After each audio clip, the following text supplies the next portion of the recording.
Have you ever faced the daunting task of investigating a customer complaint or hunting down the cause of a mysterious system glitch?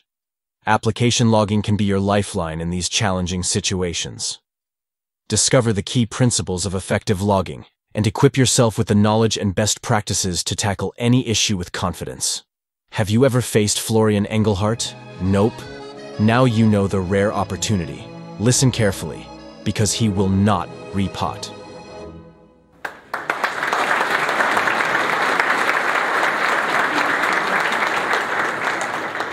Hello and welcome to Mastering Application Logging with me.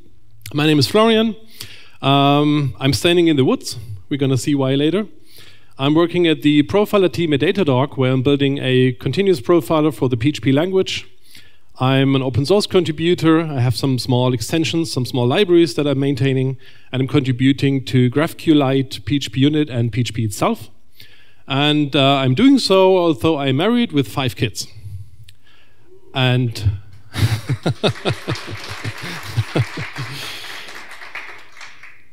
now to something completely different. Imagine a wood. There's only trees. There's no people there. And one of those trees is suddenly collapsing and bursting on the ground. And if you ever attended a philosophy class, you know of this question. If a tree falls in a forest and no one is around to observe it, did it make a sound? George Berkeley never explicitly asked that question, but it matches his philosophy and is used as an illustration of his thoughts. And this goes down to ECS percipi, which means to be is to be perceived. There's a variety of perspectives that you can take on this question. And I'm a nerd, though usually I take the physical point of view, and that's you go there in this wood, you see the mass on the ground, and you're like, well, trees do not grow like this. So there was a tree that fell, that smashed on the ground. We know that the tree is traveling through the atmosphere. We know how all of this works, so it has to be a sound. Now let's translate this to our production environment. Has anyone seen this or knows what this is? No. Oh my God. So every one of you, after the conference, you need to check out the 1995 movie Hackers. This is Gibson, and they're going to take it down. So let's transfer this to the knowledge to this. So if a service fails in production and no one's there to observe it, did it actually have an impact? With no one or nothing observing production, did the service actually fail? Did we know what's going on? And without observability, the problem does not exist. So the only one who knows is your customer. Now the problem is we all know that a customer will not complain. Usually they just go on, pass along to the next service and buy their stuff from someone else. And then you don't know it. So application logging as part of observability gives you ears and eyes to observe your production system, to basically observe the trees while they are collapsing, to know what led to this, and see if other trees are affected as well by that one collapsing tree. And it also gives you a hint in how to prevent this from happening in the future. But you might say, hey, we do have logs. We have Apache, we have an Nginx maybe set up, we have PHP, FPM, MySQL, whatever. You have a cloud load balancer that gives you logs. So you have log files, right? But all these things I just mentioned have something in common. And what they have in common is that all these things are services. And as they are services, they know nothing about your application. There's different cases that I observed in my career, like real cases. So we had, for example, customers that complained to us because we charged their credit card, but they didn't get any goods, which is a problem. We also had customers receiving newsletter, although there was no opt-in set for them. So actually, they pretend they have not opted into the newsletter. We also sold products for no money, which is a case where no customer will complain. And in all those cases, what you can do is you can check the database after the fact, and what you see is exactly this. You see a payment transaction, but you see no order. You see that the products are sold for €0, or you see an opt-in being set in a newsletter, but you don't know when these things happen, what led to this, who did those changes? You have just no idea what was going on. You just see the fact that, well, it is like this, like it is. So you could ask, let's back to the question, do these logs, the service logs of Nginx, PHP, FP, MySQL help us with any of these cases? I would say no, they don't. The usual cycle that starts here is customers start complaining to customer service. So customer service will refund the payment transaction, they will reset the opt-in status, they will fix the prices, customer service will probably also get yelled at, and they probably issue a voucher to make people happy again. And what is the next thing that happens? Anyone has a guess what happens next? After the customer service got yelled at? They call the engineering department to find out what's going on, and you have a problem now. Because it's now your turn to find out what was going on, why is the situation as it is, and to make sure that this doesn't happen again in the future. So there's multiple things that you can do now. One option that you can do is you can just decide to not show up tomorrow morning anymore. And for all the other ones that would like to keep their jobs, you could start implementing application logging. So application logging basically is a paper trail for your code. So you write down what is happening, and you have a trail that you can follow along and see what's happening. And in this trail, you can start looking for patterns and trends, see reoccurring error messages over time. It also helps you with the post-mortem analysis. Who knows what a post-mortem analysis is? Who does post-mortems? Okay, not too much. So that's an entire talk, this entire different talk, but the main idea is a post-mortem is you write a document after something happened, after a crash happened, and you write down what was the impact, what led to this, how do you fix the problem, how have you mitigated the problem while it was there, how to fix it, how to fix that, and what is your short-term and long-term stuff you do in the future to not make this happen again, and you share the knowledge. And having a log file at hand, that helps you really good to find out what was actually going on in the system and if other systems have been impacted. I mentioned already that I'm building a profiler, so naturally this is not the thing I would tell you. If you want to have your performance prominent, you install a profiler, tracer, stuff like this. But what you can also do is what like most people don't know is there is a curl get info function that gets the timings of curl functions. So the DNS lookup, waiting times, like all those things. And you can just add this information to your log files to keep the performance of third-party services prominent if you do not want to install a tracer or profiler at this point in time. And I personally, when I pick up a new application, I try to write new tests for the application. That's how I get used to a new code base.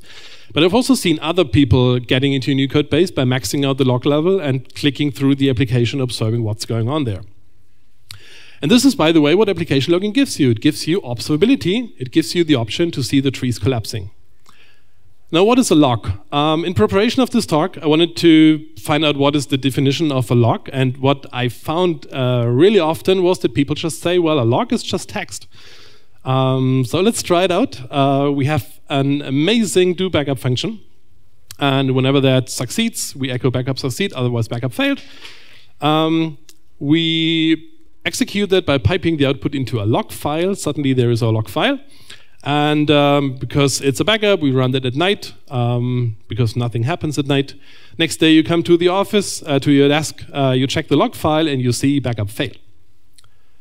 So it's something, but it's not helpful.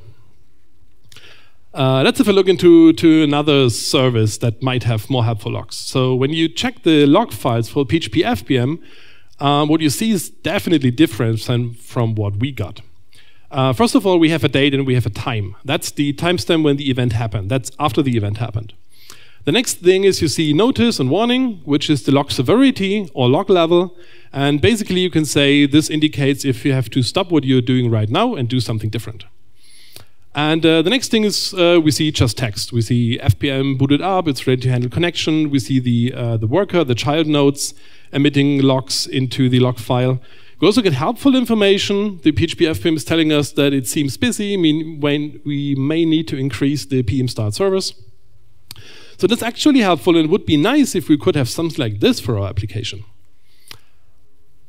if you are using, say, Symfony, Laravel, or any application that's based on Symfony or Laravel, you probably might have monologue there as a dependency anyway. It's probably in the vendor directory. And I want to introduce you and show you a bit like how monologue is working, what's the inner workings of monologue, and how you can use it. So monologue consists of different parts. You have handlers in monologue, formatters, processors. We go through the log levels and what a log record actually looks like. So let's start with the handler.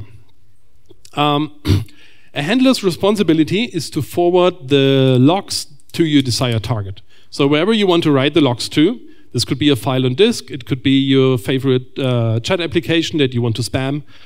It could also be PHP, Chrome PHP, whatever. And then there is special handlers like or wrapper handlers, which is, for example, the buffer handler and the fingers crossed handler.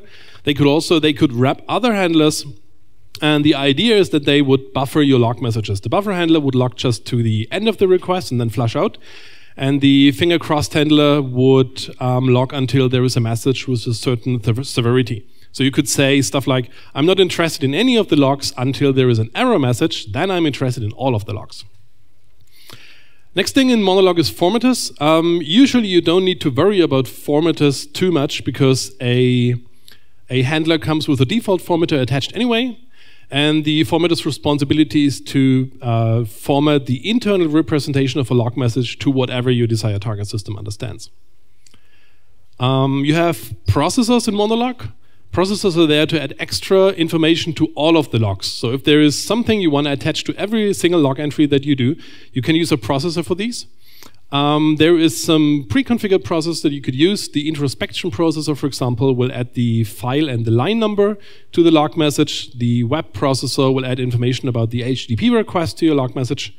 The Git processor will see if there is a Git checkout and add you the commit char, the branch that you're currently on, stuff like this.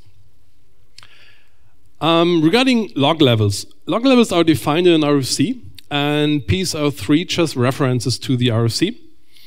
And you can find all these log levels there as well, and the PHPConPL23 also with a documentation on what they think you should use them. An example that I found pretty interesting is that a log into your system should be an info because it's just a normal event that is happening. But the login being failed because of wrong credentials is a notice. It's not a warning, it's not exceptional. But it's also not something that should happen usually. Alert and emergency are the log levels that should wake you up at night, where you should get to do something. The differentiation to critical is that critical is a component being down, but I found that a bit, let's say, interesting at least. Because imagine you have an e-commerce system and you get 1 or 2 reviews a week and your review component is being down, then you don't need to wake up at night. That's okay. But if your payment component is being down, then, well, that's probably an emergency. To boil that down, those log levels heavily depend on your business model, on what you are doing. And the most important thing here is that you need to create a shared understanding of these log levels in your team when you use what. So what does a log actually look like? This slide is a lie, because actually a log in monologue is represented by a log record class that has the array access implemented. But if you cast it to an array, this is what you get. So we have a message, we have a level, the level name, we see a channel, there is a datetime, which is a datetime object, and context and extra. So how do we get monologue? Well, already mentioned, you might have that as well if you're in Symfony, Laravel, any application that's based on this. But if you start using monologue in your application, you should run compose require monologue anyway to express that this is now a dependency of your application as well, and not just a dependency of a dependency. If you run compose require monologue, it might not download anything because it's already there. So if you, this is how you can create a new logger instance. It's just a class that you activate, that you instantiate. You give it a channel name, and then you need to push a handler, and the default handler or the easiest handler is just a stream handler. You give it a file name and the log severity that it should log. So in this case, the stream handler would not care about debug logs, it would just drop them silently. Also, if you're running Symfony, stuff like this, the DI container might already take care of this for you. and you might just annotate your class and magically have the logger in your controller. The usage for monolog is relatively easy. You have a logger class and it has functions, and the functions are named like the log severities. So you have info, warning, error, alert, whatever you have. And if you call the monolog like this, what you get in the file is this. And we see the date, we see the time, we see the channel, the log severity, in this case info and warning, and we see a processing payment for order and an error processing payment for order. Now there's two questions when you read this log. One question is which order and which payment. So we can just add the order ID and the payment ID to the log message. And if we consult the log message, what we see is we see the order and the payment. And this actually is helpful because there is two things that we now know. First of all, we know that these two log messages belong together. Before that, it could have just been coincidence that there were two orders at the same time, and one of them was processing while the other one failed already. Now we know that these belong together, and we have the IDs of the payment and the order, so we could consult third-party systems like our database or a payment provider and search for the IDs there and get more information about what was going on actually. But still, one of the problems I see with this is that this is not really machine readable, and we need full text search in order to find out what's going on there. Now, you might have noticed there is two brackets. I would say let's use those brackets. What you can do is, instead of adding the order ID and the payment ID in that case to the log message itself, all those functions have a second argument, and that is just context information that you can give it. So the first bracket is for context information that you pass with the log message, and the second bracket is for extra information that a processor might add. So when we execute this and check the log file, what we actually see is something like this. We see still our date and timestamp, the processing payment and error processing payment, but we now have the order ID and payment ID as structured data in there. So what did we just do? We just did structured logging.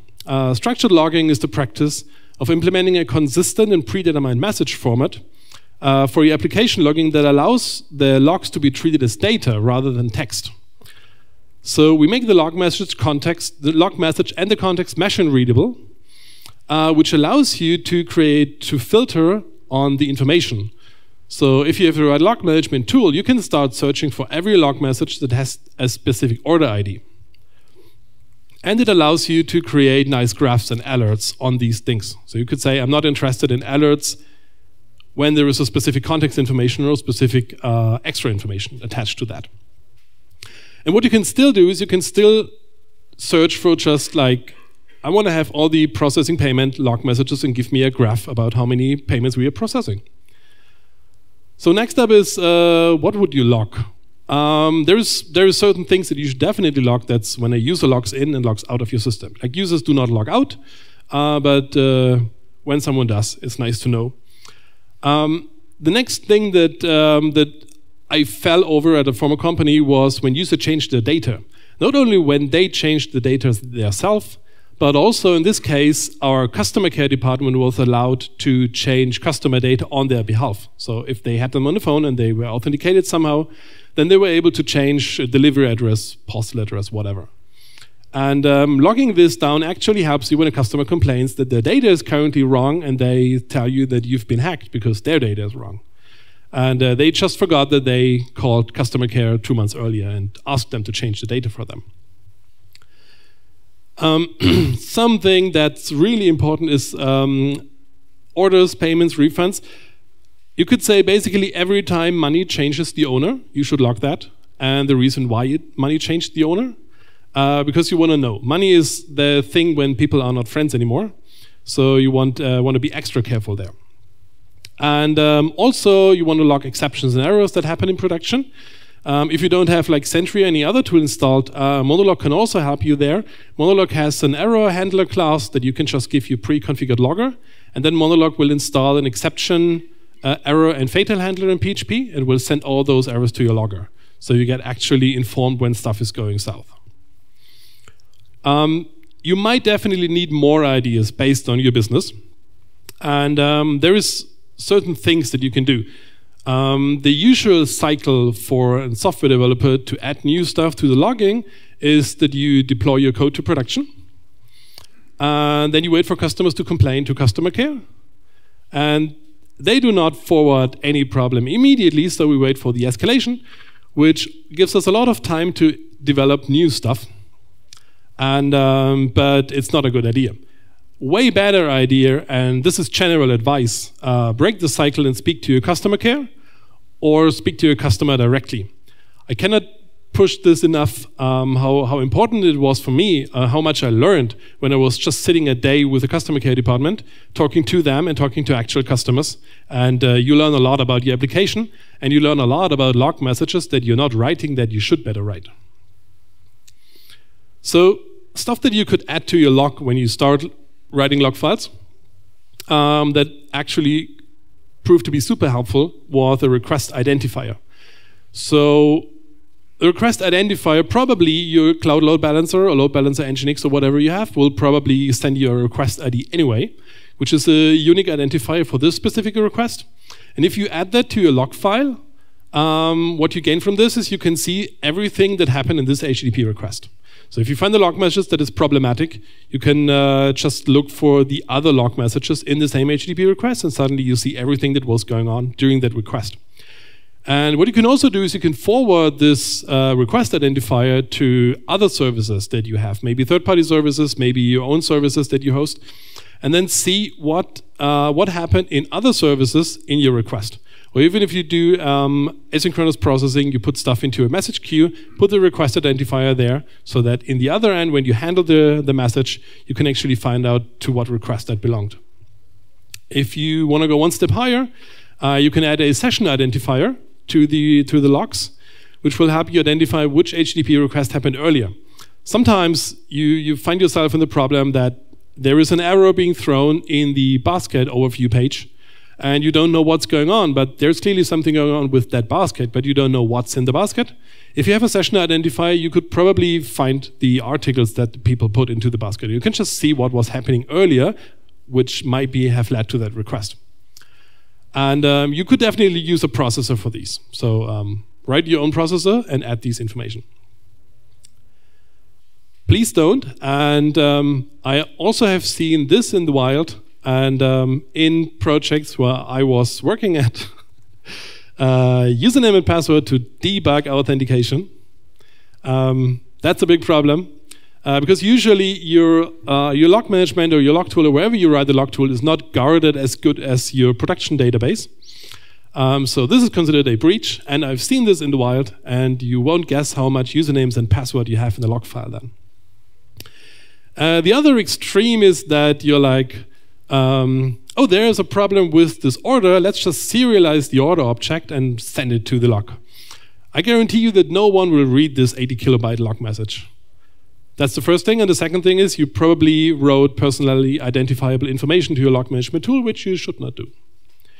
And then there is numeric error codes. I've seen this also. And then there is a document somewhere where you write down what the error code actually means and what people should do. But the problem is you should always be matching when you do logging that you're doing this for your future self, for when you are at a conference and you drank way too much last night and you're sitting in a quiet talk and then your phone rings and it tells you error 0815 and you have no idea what's going on. So talking about performance of application logging, maybe you have seen this, or it has been like you thought like this would be also a good idea. We have also done this problem. Let's forward all the messages to Slack so that we get informed right away. There's multiple problems with that. Slack will not have a problem receiving thousands of messages a second. That's not a problem for Slack. It's a problem for you because like you can't search in there, you won't find anything in there. It's just way too much stuff, and you're gonna ignore that. That's the one problem. The other problem with writing to Slack or to chat system or whatever SaaS directly is let's do a quick math. If we say we have 100 milliseconds per API call to send the log message to Slack, for example, or to HipChat or whatever, and we do 20 log messages for that request, we add a trade-off of 2 seconds to the HTTP request. which is your customers waiting 2 seconds for you to send log messages to a chat system that you will ignore later anyway. So way better is send your log messages to something that is near to you from a network and latency point of view. So that could be Redis, that could be SSD, that could be a RAM drive, and have another tool pick up the log messages and deliver it to your log messaging tool. And always measure your performance impact. There is one thing that I would like to mention here. There is, I mentioned earlier, there is a buffer handler.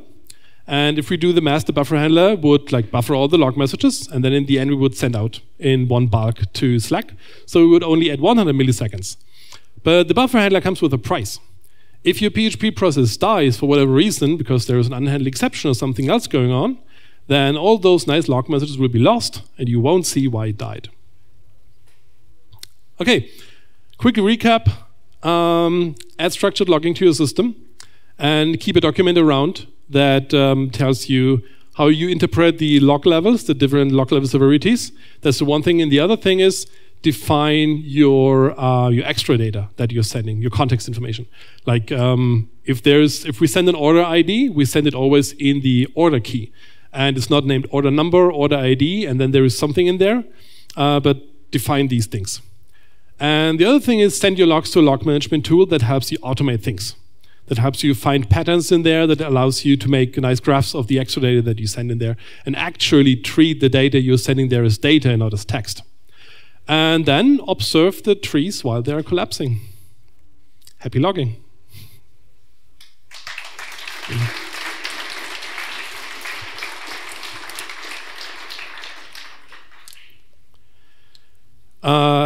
Monolog, you probably know Monolog is on GitHub. You can find it there. There's a nice documentation. In the Datadog blog, there is a blog post about how to log with PHP and Monolog. And you can find the slides and me on dotbox.org.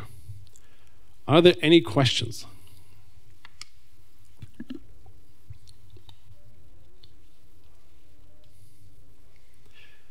Then I'd say we can start early with the coffee break. Thank you very much for attending this talk.